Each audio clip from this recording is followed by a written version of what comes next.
Hi everyone, my name is Heather Ossandon. I am a professor here at Delaware State University. I am the 3D area coordinator, so I teach ceramics, sculpture, some of the foundation program classes including life drawing, two-dimensional and three-dimensional design. I am a potter and sculptor, my background. I went to Montclair State University for undergraduate and University of Delaware for my MFA. So right now, for the faculty show, I have a few tableaus, which are still life pieces. Two of them were site-specific pieces envisioned for various locations. One was just taken down from Gladwin, Pennsylvania, and the other was in Philadelphia. Other two tableaus that are featured here are smaller wood-fired pieces.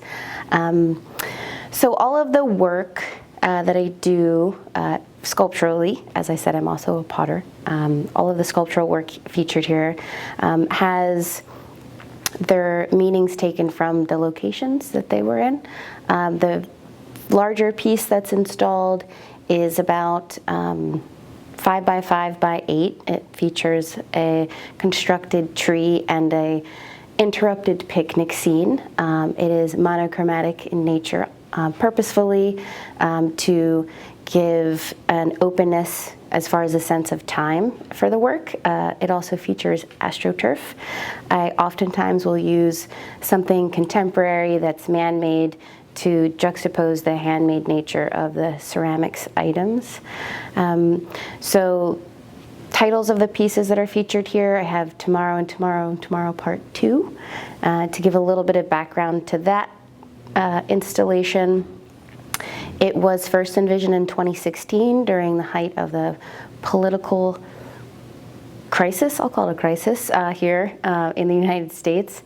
And it is based on Macbeth soliloquy, so that's where the title comes from. And it's an ode to things that are coming and things that are omnipresent, if you will. So all of the work that I do does not feature the human form, but instead features objects that we surround ourselves with.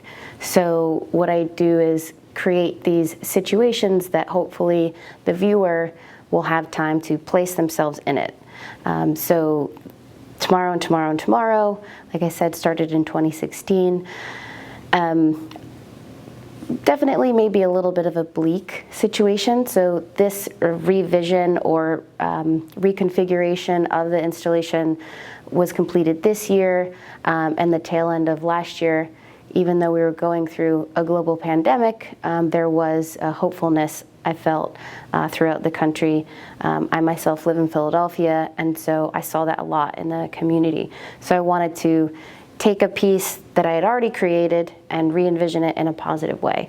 So there are items from the original 2016 piece, and then new pieces such as gold leaves symbolizing spring and rehabilitation and hopefulness, like I said. So objects throughout these pieces, some of them are personal, some of them are iconic, some are metaphorical, but I look to create installations that have enough presence with the objects, whether they're researched from the specific location, a time frame, or personal, that people can identify with. So quite often I use food as a metaphor, flowers, and objects that are from my childhood.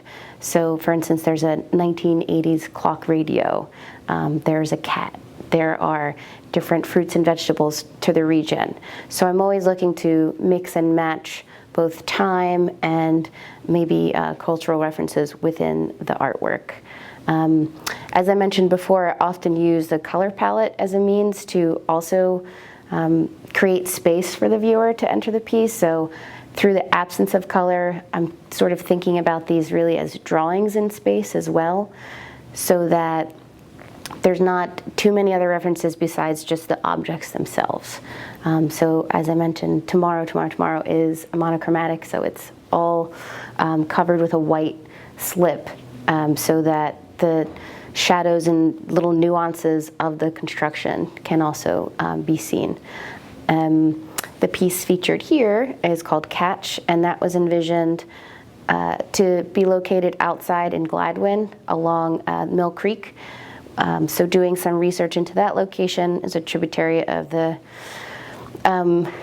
river that goes through that used to be a port river, really for moving trade and items, in the early 19th century, and was also a very early settlement in that region. So I referenced pottery from the 18th century, items that would have been shipped or things that people would have made in that region to incorporate, a sense of place within the objects, and thinking about how things collect in water. So it's a means for transport, it's a means for economy of the region, but it also becomes a catching point for memories, and both as far as metaphorically and specifically, literally, with objects, because you can find old clay pipes and broken dishes along the way. So I wanted to take some of those ideas and just imagine if they become bundled up and caught. So it's a collection of memories from, centuries of people that have lived in that region. And then again, I like to incorporate a little something of myself from the 21st century. So recently there have been some animal figures that have found their way in the work. So again, my name's Heather Ossandon, and I hope that you enjoy the faculty art show. Thank you.